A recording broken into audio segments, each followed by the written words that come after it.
Hi, I'm Wheeler Winston Dixon, James Ryan Professor of Film Studies at the University of Nebraska-Lincoln, and today I'd like to speak about my fellow film critics.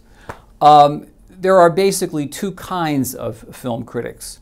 There are the daily film critics, and there are film critics who are involved in more serious work, basically taking films apart. This is not to take away from daily film critics. They have to respond to films immediately, and they write for a mass audience.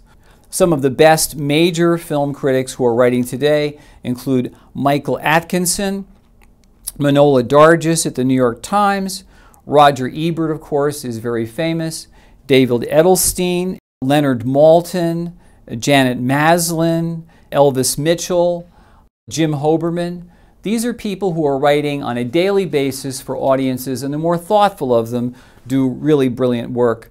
Pauline Kael, of course, was one of the great film critics who founded criticism, James Agee, and of course Andrew Sarris, who's the person who brought auteurism to America in 1963 with his great book, The American Cinema, which for the first time considered directors as the makers of the films, the primary makers of the films, which he imported from France in the 40s. But now we come to academic film critics who take films more seriously and unpack them in greater detail.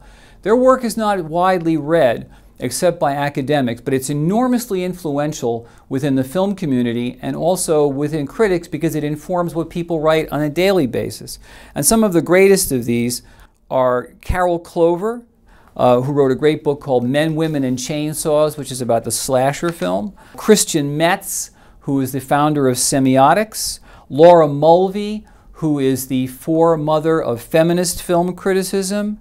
Tony Rayns, Kaja Silverman, Ann Doane, David Sterrett, Robin Wood, Jean-Luc Godard, and Sergei Eisenstein, who is the great Soviet film director, but who also wrote the very first books about film criticism, Film Form and Film Sense, when he was banned from making films by Stalin back in the 1930s. There are many more that I could mention, but basically we have here two kinds of visions. One which is for daily consumption and one which takes the film more seriously and unpacks it for the long range.